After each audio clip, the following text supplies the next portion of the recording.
Welcome back to The Energy Effect. I'm Bella. And I'm Dylan. Great to have you for episode number 2. And today's episode, we're going to be focusing on TECO, which is the Tampa Bay Electric Company, and how they're shaping local energy conservation here in the Bay Area.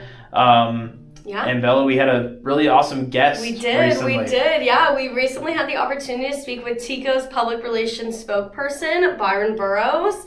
And he gave us an inside look into TECO's missions, goals, and how they're balancing Tampa's energy demand with sustainability, what they're doing. Yeah, and just to kind of look at TECO's mission, we wanted to kind of bring it to the forefront as well. Obviously, it's simple but ambitious. They provide reliable, affordable energy while reducing emissions and protecting the forest environment. They do a lot in this community. I agree, and it's really exciting to be able to have somebody like Byron join us and be able to talk a lot about what they're doing, and I think it's really going to provide us a good baseline in order to bring more information about our global goal. I agree, yeah. They've set measurable goals to back that up. I mean, compared to the 2000 emissions level, TECO's already reduced greenhouse gas emissions by over 60%, from about 18 million tons to under 8 million today. I mean, it's insanely impressive what they've already done so far with their mission. You said it's simple, but it's ambitious, and the evidence is clear. Yeah, and there's a lot of exciting things coming up on the horizon. They're really trying to go for net zero. That's a huge thing. Net zero carbon is something that I think a lot of companies are going into that direction nowadays. So really exciting things happening as they look ahead towards trying to really become one of the leaders, I would say, in energy conservation. So there's a lot of fun stuff, and Byron will definitely talk about that, not only in this episode, but also in future episodes as well as we go through these next couple of shows. But yeah, really excited to have Byron on. I think he's going to be really giving you guys a lot of great content. Yeah, we're definitely excited to have him and his insights. I mean, like we said there, TECO's end goal is net zero emissions by 2050. Byron has stated that multiple times to us. But what's really impressive is these reductions, they're not coming from government help or facilitation or anything like that. It is completely about mostly company driven. So TECO has made strategic economic decisions to transition away from coal, modernize their plants, and shift towards that natural gas and solar energy. Solar is a big thing here in Florida. We don't have mountains. We have water, but water that can't be used, but we got the sun here in Florida. And so we're really excited for you guys to hear his insights into that. So I guess to go into it, I'm just going to go ahead and introduce our interview. We are so excited to introduce Byron Burrows, hear about his insights and what they're doing here in terms of energy efficient and solar growth. So I hope you guys enjoy our interview. Thank you. Our first question is, what are some of TECO's most impactful local energy conservation programs that are active in the community? Our key programs that come to mind relate to audits on energy usage.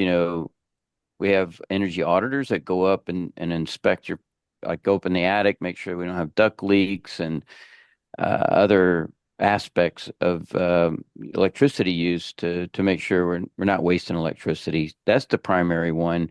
We also do a lot at energy at the power plant side of things, where we're trying to always make our generation more efficient.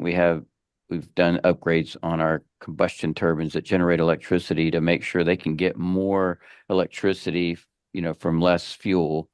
And those projects have been ongoing to try to incrementally save money and on fuel and try to save money for customers as we move along. Perfect. Dylan, you can ask the next one.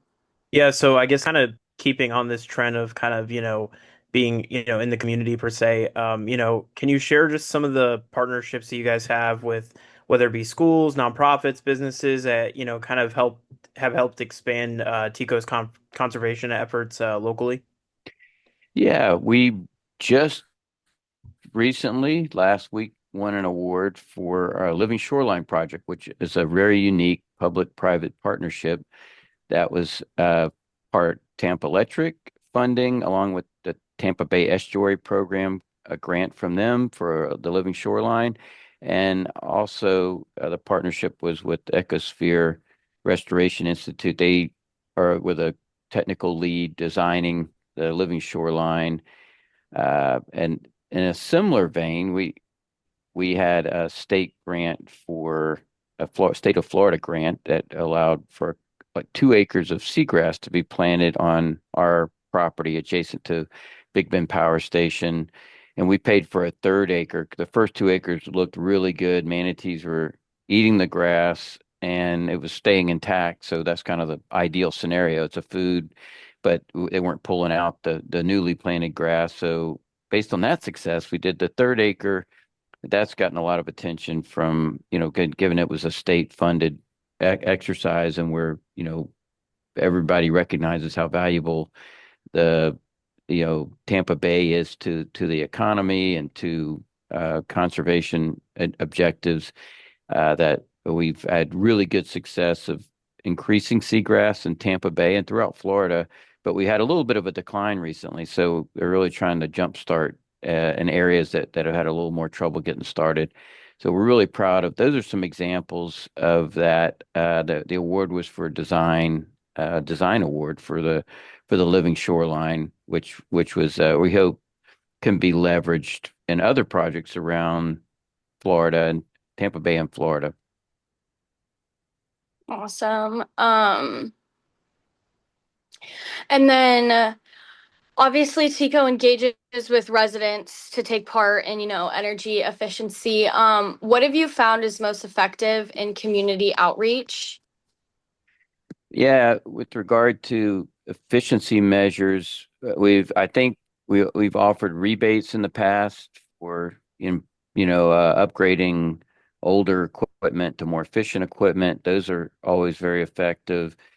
We have a lot of outreach where we try to get the word out about our audits, because that's the mechanism to identify the areas that people can improve their energy usage profile. And those outreach, with advertisements and with targeted outreach events such as the upcoming Heart Walk. We'll be out there handing out materials that will help people tap into the resources to get to energy efficiency improvements in their homes and businesses, and some ideas on how to. There's tools online as well that you can use to do a self-assessment, and you can generate a report based on your home specific usage.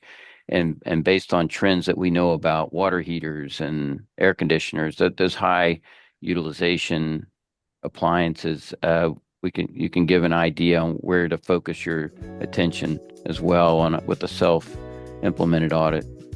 Well, that was an amazing interview. I hope that you guys got as much insight as we did as we were talking to him.